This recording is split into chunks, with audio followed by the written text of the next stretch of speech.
भाजपा छोड़ कांग्रेस में शामिल हुए जेपी प्रकाश पटेल। कहा, मैं बीजेपी के विचारों से संतुष्ट नहीं।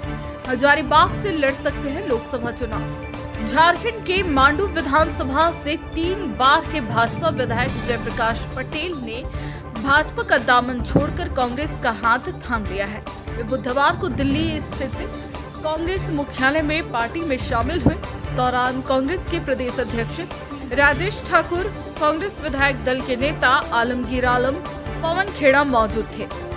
पार्टी कार्यालय में झारखंड प्रभारी गुलाम अहमद मीर ने जेपी पटेल को कांग्रेस की सदस्यता ग्रहण कराई। इससे पहले वे बीजेपी में मुख्य सचेतक की भूमिका निभा रहे थे। कांग्रेस में शामिल होने के बाद जेपी पटेल ने कहा कि मैं भाजपा के विचारों से संतुष्ट नहीं था। उन्होंने कहा कि आज मैं गर्व के साथ कह सकता हूं कि राहुल गांधी के नेतृत्व में इंडिया गठबंधन जो दौड़ रहा है उसका परिणाम 2024 में हम दिखाएंगे। जेपी पटेल के कांग्रेस में शामिल होने के बाद से झारखंड की राजनीति में एक बार फिर हलचल शुरू हो गई है। संभावना जताई जा रही है कि जेपी पटेल को कांग्रेस हजारीबाग से लोकसभा चुनाव में उतार सकती है। बता दें कि जेपी पटेल टुंडी विधानसभा से जेएमएम विधायक मथुरा महतो के दामाद हैं। लेकिन ये सच्चाई है कि लास्ट 2019 के लोकसभा चुनाव में हमने ना सिर्फ भारतीय जनता पार्टी, समुचित झारखंड के एनडीए गठबंधन के 11 लोकसभा में हमने पूरा प्रचार किया और टेकलाल बाबू के जितने भी झारखंड में जानकार थे, उनके शुभेच्छु थे, अपने समाज के लोग, उनके चाहने वाले लोग के बीच में जाकर भारतीय जनता पार्टी को प्रचंड बहुमत दिलाने का काम किया था। और उनके अलाय दल आजसू का भी मैंने प्रचार किया। परिस्थिति कुछ ऐसी थी, हमें लगा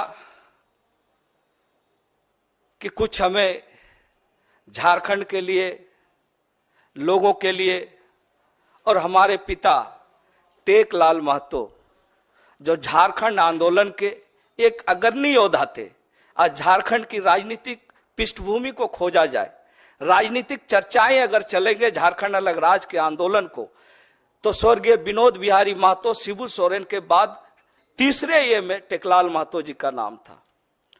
और पूरे जो इलाके हैं, उत्तरी छोटा नागपुर, चाहे कोल्हान का हो, सभी जगह टेकलाल बाबू का अपना प्रभाव था।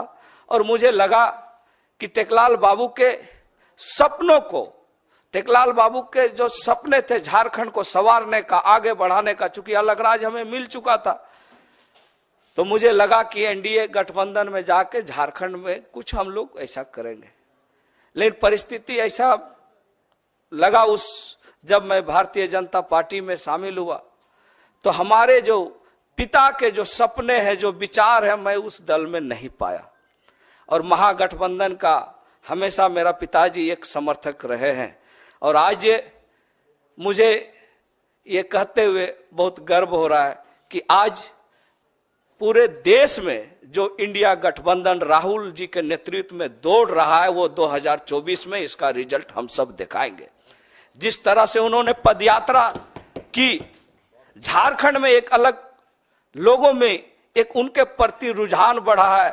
और एक युवा नेता राहुल जी के नेतृत्व में झारखंड की जनता ने इस बार ठान लिया है कि 14 के 14 लोकसभा इंडिया गठबंधन के उम्मीदवार को जिता के झारखंड को बचाना है। यही संकल्प के साथ हमने भी आज इंडिया गठबंधन को मजबूत करने के लिए और अपने पिता के उन विचारों को पूरा करने के लिए, जिनका सोच था कि झारखंड के आदिवासी, मूलवासी, अल्पसंख्यक का विकास हम कैसे करें, और आज जरूरत है कि उन विचारधारों को अगर कोई पूरा कर सकता है तो झारखंड में इंडिया गठबंधन, महागठबंधन के माध्यम से ही पूरा कर सकते हैं। इसीलिए आज हमने किसी राजनीतिक दबाव में नहीं, किसी लोभ लालच में नहीं, हमने इंडिया गठबंधन को आगे कैसे बढ़ाना है, झारखंड में हम कैसे टेकलाल बाबू के सपनों को पूरा करना है, इसलिए खरगे साहब जैसे लोगों के जो सोच है उसको हम धरातल पर कैसे उतारें।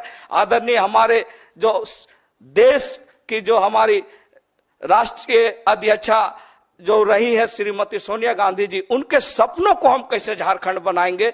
इसलिए आज मैं तहे दिल से और अंतरात्मा से अपने पिता के सपनों को पूरा करने के लिए और झारखंड में इंडिया गठबंधन को मजबूत करने के लिए आज मैं इस कांग्रेस में शामिल हो रहा हूं। आप सबको बहुत बहुत जोहार, नमस्कार।